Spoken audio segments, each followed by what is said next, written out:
Imagine करो आप 2025 में नहीं बल्कि 18वीं शताब्दी के हिंदुस्तान में पैदा हुए हो। एक छोटा सा गांव है, मिट्टी से लिपा हुआ घर है और आपके हाथ में है हल।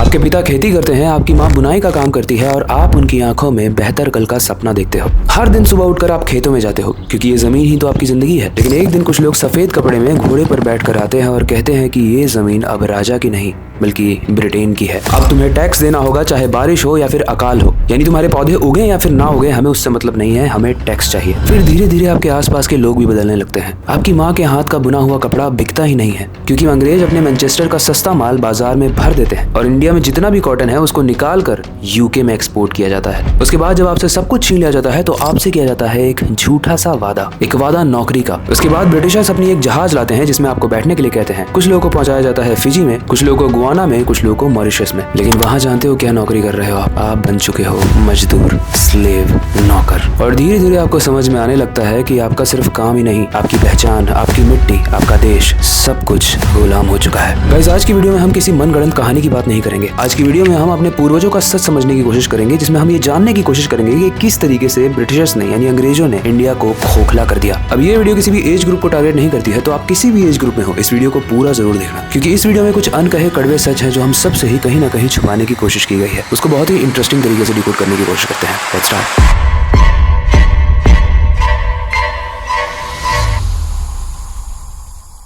देखो, वीडियो बहुत ही इंटरेस्टिंग है, बहुत ही फैक्चुअल है, बहुत ही डेटा बेस्ड है, लेकिन इस वीडियो को और ज्यादा इंटरेस्टिंग बनाने के लिए इसको हमने 3 चैप्टर्स में डिवाइड किया है। इसमें से सबसे पहला चैप्टर है फार्मर्स एक्सप्लॉयटेशन। अब जैसे मैंने आपको इंट्रो में भी बताया, जब हमारा देश गुलाम बन रहा था ना, तो उस वक्त कितने सारे सपने होंगे लोगों के। जो लोग फार्मर्स होंगे वो अपनी जमीन से क्रॉप्स को बेचते होंगे, खुशी खुशी खाते होंगे, लेकिन एक दिन अचानक से आके कोई कहता है कि तुम्हारी ये जमीन जिस पर तुम जी रहे हो वो जमीन अब तुम्हारी है ही नहीं। एंड इनफैक्ट इसमें जितना भी तुम बिजनेस करोगे उसमें से बहुत भारी भरकम टैक्स तुम्हें हमें देना होगा। मतलब एक तो जमीन छीन ली गई और उस जमीन पर जो इंसान काम कर रहा है उस काम से जो पैसा आ रहा है वो भी अब टैक्स देना है। एंड ये कोई मनगढ़ंत कहानी नहीं है, ये हुआ था 1793 में। और इस रूल को ब्रिटिश गवर्नमेंट ने बंगाल पे लागू किया था, जिसको कहा गया था परमानेंट सेटलमेंट। जो अंग्रेज थे ना, ये बहुत स्मार्ट, इन्होंने जमींदारों को मिडिल मैन बनाया और उनसे बोला कि हमें हर हाल में फिक्स्ड रेवेन्यू चाहिए। मतलब सामने वाला किसान प्रॉफिट में है या लॉस में, उससे उन्हें मतलब नहीं है। एंड इससे भी ज्यादा दर्दनाक बात तो ये है कि जिन जमींदारों को इन अंग्रेजों ने चुना था उन्होंने वहां के किसानों का 50 से लेकर 90% तक टैक्स वसूल कर लिया। और जो जमीन उन्हीं किसानों की थी, अगर वो लोग सही टाइम पर टैक्स नहीं भरते थे तो उन्हीं की जमीन उनसे ले ली जाती थी। अब समझ में आया गुलाम क्यों कहा जा रहा था। और पता है, ये सिस्टम सिर्फ बंगाल तक ही नहीं था। मद्रास और बॉम्बे में इसे रयोटवाड़ी सिस्टम कहा गया और पंजाब में इसे महालवाड़ी सिस्टम कहा गया। और ऐसे ही बहुत सारे सिस्टम्स के जरिए देश भर के किसानों को लूटा गया। अब ऐसे में आप ये सोच रहे होगे ना कि इतना ज्यादा प्रेशर था, इतना ज्यादा गलत चीजें हो रही थी, तो किसान प्रोटेस्ट क्यों नहीं कर रहे थे। प्रोटेस्ट छोड़ो, किसानों ने 1875 में डेक्कन रिवॉल्ट भी किया था, जहां फार्मर्स ने उन जमींदारों के खिलाफ बगावत कर दी थी। क्योंकि रूल के लागू होने के बाद बहुत सारे जमींदार इस रूल का फायदा उठा रहे थे, या फिर कहें कि गलत तरीके से फायदा उठा रहे थे, और बहुत सारे किसानों की जमीन, उनकी खेती और उनकी इज्जत तक ले ली गई थी। एंड इसके बाद सिचुएशन और ज्यादा डिस्टर्बिंग हो जाती है जब आता है इस देश में महाअकाल।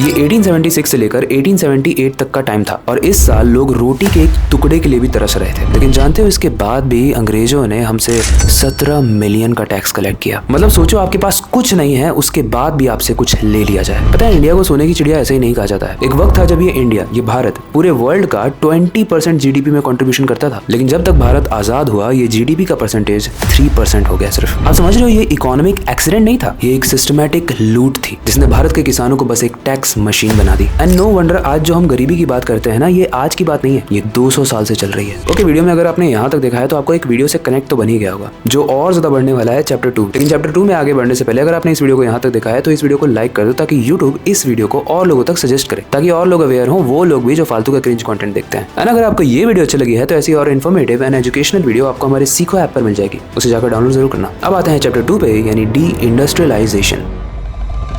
अच्छा, ये बात मुझे माननी पड़ेगी, ये आपने भी एक्सपीरियंस किया होगा। जब भी किसी इंडियन का बनाया हुआ कपड़ा आप हाथ में लेते हो, किसी इंडियन, किसी भारतीय की हुई डिजाइनिंग आपको हाथ में जब फील होती है ना, तो आपको इतना प्रीमियम लगता है जिसे देखकर आपको मजा आ जाता है, राइट। और क्योंकि ये टैलेंट इंडियंस में पहले से ही है, इंडिया एक वक्त में टेक्सटाइल किंग था। पूरी दुनिया का लगभग 25% शेयर इंडिया के हाथ में था टेक्सटाइल का। लेकिन अगेन उसके बाद सब कुछ बर्बाद करने के लिए आ गया ब्रिटिश रूल। और इन्होंने ना सिर्फ लूट ही नहीं की है इंडिया की, इन्होंने हमारे भारत के इकोसिस्टम को ना पूरे तरीके से डिस्ट्रक्ट कर दिया। अब देखो, 18वीं शताब्दी में ना जो भारत में बन रहा कपड़ा होता था, भारत में बन रहा डिजाइन होता था, वो दुनिया भर में एक्सपोर्ट होता था। लेकिन ब्रिटिशर्स ने क्या किया, यहाँ से जो भी कपड़ा एक्सपोर्ट होता था उस पर 70 से 80% टैरिफ लगा दिया और जो अंग्रेजों के प्रोडक्ट थे ना उसको बिना टैक्स के इंडिया में बेचने लगे, जिसकी वजह से भारत की जो चीजें थी वो बाहर जाना बहुत मुश्किल होने लगी, बाहर बेचना मुश्किल होने लगी। लेकिन बाहर की अंग्रेजों की जो चीजें थी वो भारत में डंप होना आसान हो गई। अब क्योंकि भारत में जो लोग टेक्सटाइल इंडस्ट्री में काम कर रहे थे उनको कोई फायदा ही नहीं हो रहा था, तो धीरे धीरे ये जो वीवर्स थे, ये जो कपड़ों पे काम करने वाले लोग थे, वो कम होने लगे। और ये इफेक्ट सिर्फ टेक्सटाइल इंडस्ट्री में ही नहीं हुआ, पॉटरी में, हैंडीक्राफ्ट में, और धीरे धीरे सारी ही इंडस्ट्रीज कोलैप्स होने लगी। और ये पढ़ने के बाद मेरा दिमाग फट गया जब मैंने पढ़ा कि ब्रिटिश के ऑफिशियल्स ने ना एक स्टेटमेंट भी दी थी उस वक्त, we have converted India from a manufacturing country into one exporting raw produce. और उन्होंने ये काम बहुत आसानी से किया क्योंकि ब्रिटिशर्स के पास थी मशीन्स और हमारे पास थे हैंडलूम्स, और हमारी हैंडलूम इंडस्ट्री उनके मशीन्स के सामने टिक नहीं पाई। सोचो उस वक्त कितने लोग इंटरेस्ट के साथ अपने पसंदीदा चीज करते होंगे, कपड़े बुनते होंगे, कपड़े में डिजाइन देते होंगे, लेकिन एक झटके में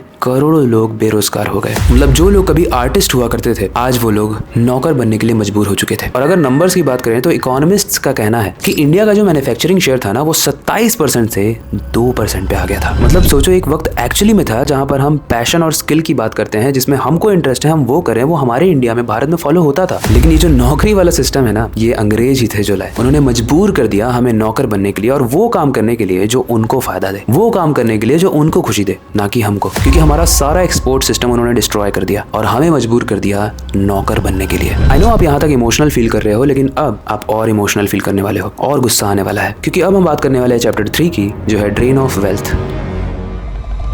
अच्छा ये कितनी फनी, कड़वी और बेकार चीज है ना कि आप पूरी मेहनत करो, आप बहुत सारा टैक्स भी भरो, लेकिन फिर भी आपके गांव में, आपके शहर में स्कूल ना हो, सड़क ना हो, हॉस्पिटल ना हो, तो ये जो टैक्स आप भर रहे हो वो पैसा जा कहाँ रहा है। यही हुआ था उस वक्त कॉलोनियल इंडिया में। जो भी पैसा इंडियंस कमाते थे ना और उसका भारी भरकम टैक्स भरते थे, वो सब कुछ इंडिया में नहीं रखा जाता था, वो भेज दिया जाता था लंदन। दादा भाई नारोजी का नाम आपने सुना होगा। इस नाम को यूपीएससी के हर एस्पिरेंट ने एक बार अंडरलाइन जरूर किया होगा, और वही पहले इंसान थे जिन्होंने 1867 में इस चीज के खिलाफ आवाज भी उठाई थी। उन्होंने बोला था कि ब्रिटिश राज जो है, यानी ये जो अंग्रेज हैं, ये हर साल हमारा 200 से 300 करोड़ इंडिया से यूके लेके चले जाते हैं, और ये वो सिर्फ ले ही नहीं जा रहे हैं, इसकी वजह से हमारी इंडियन इकोनॉमी ड्रेन हो रही है, पैसा कम होता जा रहा है। और नौकर का असली मतलब इस वीडियो से हमको समझ में आ रहा है, क्योंकि जो पैसा हम कमाते थे उस पैसे से ये लोग ब्रिटिशर्स को सैलरी देते थे, ब्रिटिश ऑफिशियल्स को। अब देखो, अब जो बोलने वाला हूं ना उसके बहुत लोग अपने अपने ओपिनियन देते हैं। 1902 में ब्रिटिशर्स ने रेलवे सिस्टम पर बहुत काम किया था, जिसमें उन्होंने 226 मिलियन पाउंड खर्च किए थे, लेकिन फार्मर्स के जो इरिगेशन प्रोजेक्ट्स थे उस पर सिर्फ 24 मिलियन। मतलब कहां 226 मिलियन और कहां सिर्फ 24 मिलियन। और ये तो आपको पता है कि उस वक्त भारत की जो जान थी, भारत के जितने भी लोग थे वो सब लोग काम करते थे फार्मिंग फील्ड में। अभी इस स्टेटमेंट को सुनने के बाद ना लोग दो पार्ट में बढ़ जाते हैं। कुछ लोग बोलते हैं कि ब्रिटिशर्स ने जो ये रेलवे सिस्टम पर काम किया ना, ये इंडिया की डेवलपमेंट के लिए अच्छा था, और कुछ लोग बोलते हैं कि इंडिया को उस वक्त जिस चीज की जरूरत थी उस चीज को छीनकर ब्रिटिशर्स ने रेलवे स्टेशन पर काम किया, जो कि सही नहीं था। वेल, ओपिनियन तो डिफरेंट हो सकते हैं, लेकिन स्टडी एक बड़ी इंटरेस्टिंग सी चीज बताती है। 1810 में इंडिया की 23% पॉपुलेशन एक्सट्रीम पॉवर्टी में थी, और इससे भी ज्यादा शॉकिंग बात बताऊं, 1947 यानी जब तक ब्रिटिशर्स ने हमारे देश को छोड़ा उस वक्त ये 23% यानी जो एक्सट्रीम पॉवर्टी, एक्सट्रीम पुअर लोग थे, एक्सट्रीम गरीब लोग थे, उनका परसेंटेज 23 से 50 हो गया। और जैसे मैंने बताया, हमारा देश जो पूरे विश्व में 25% जीडीपी में कंट्रीब्यूट करता था वो 3% हो गया। तो इसके पीछे आप ओपिनियन तो बहुत सारे बना सकते हो, लेकिन कुछ कॉमन ओपिनियन है जिसे मैं शेयर करना चाहता हूँ। ये जो कॉलोनियल इंडिया था ना, यानी ये जो ब्रिटिश इंडिया था, इसने टैक्स भी हमसे लिया, सामान भी हमसे लिया, वो चीज डेवलप किया जो वो चाहते थे, वो चीज नहीं जिसकी हमें जरूरत थी, एंड वो सब कुछ करने के बाद हमें दिया भुखमरी, बेरोजगारी और सबसे पैथेटिक चीज गरीबी। और यही रीजन है कि उसके बाद इंडिया में बहुत तेजी से माइग्रेशन होने लगा। लोगों के पास काम ही नहीं था। करोड़ों की तादाद में जो इंडियंस थे, स्पेशली बिहार और यूपी से, वो लोग मजदूर बनने पर मजबूर हो गए। वो लोग फिजी जाने लगे, मॉरिशस जाने लगे, ट्रिनिडाद जाने लगे, गुआना जाने लगे। लेकिन यहाँ भी सबसे दर्दनाक बात यह है कि इन सबको नौकरी के बहाने भेजा तो जाता था, लेकिन करवाई जाती थी स्लेवरी, यानी उनको दास बना के रखा जाता था। उन्हें कोई अच्छी ट्रीटमेंट नहीं दी जाती थी, इनफैक्ट इंसानों वाली ट्रीटमेंट भी नहीं दी जाती थी। इन वन शॉर्ट, ब्रिटिशर्स ने हमें सिर्फ गरीब ही नहीं बनाया, उन्होंने हमारा आत्मविश्वास हिला दिया, और उसी वजह से जब तक हम आजाद हुए तब तक हमारे भारत के पेड़ों की जड़ें तक उन्होंने हिला के रख दी।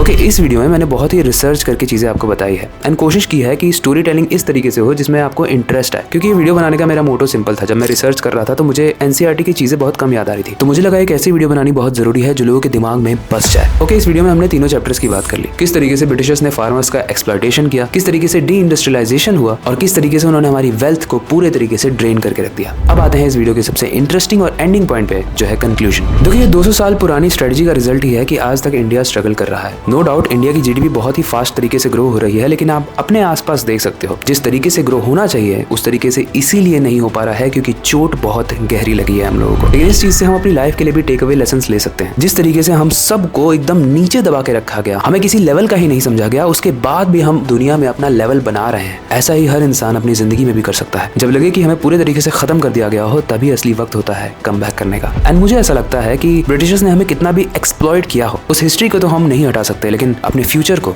हम जरूर डिजाइन कर सकते हैं। एंड इंडियंस इस चीज को डिजाइन कर रहे हैं। वीडियो को बनाने का मोटो सिंपल था कि बहुत सारे लोग हिस्ट्री को बहुत ही बोरिंग समझते हैं, लेकिन किसी भी देश का हिस्ट्री, किसी भी देश का इतिहास एक ऐसी चीज होती है जिससे हमें बहुत कुछ सीखने को मिलता है, जो हमारी आगे की फ्यूचर प्लानिंग में हेल्प करता है और जो हमें बताता है कि जो गलतियां हमने पहले की हैं वो गलतियां क्यों नहीं करनी है। वेल, इस चैनल में ये पहली बार हमने ट्राई किया है जब हमने हिस्ट्री को एक्सप्लेन किया है। अगर ये वीडियो आपको इंटरेस्टिंग लगी है तो कमेंट में जाकर हिस्ट्री जरूर लिखना, ताकि ऐसी और इंटरेस्टिंग वीडियो डिकोड करके हम इंटरेस्टिंग तरीके से आपके सामने लाए। बाकी अगर आपको ये वीडियो अच्छी लगी है तो ऐसी और इंटरेस्टिंग वीडियो आपको हमारे सीको ऐप पर मिल जाएगी, उसे जाकर आप डाउनलोड जरूर करना। वीडियो को लाइक कर देना। अगर आपके पास कोई सजेशन है नेक्स्ट वीडियो के लिए तो उसे हमें कमेंट सेक्शन में बता देना। फिलहाल के लिए वक्त आ चुका है इस वीडियो को एंड करने का और नई सुपर इंटरेस्टिंग वीडियो पर काम शुरू करने का। लेकिन आपको पता है, जाने से पहले मैं बस एक ही चीज कहना चाहूंगा, अपनी क्यूरियोसिटी को डाय मत होने देना, नई चीजें सीखते रहना।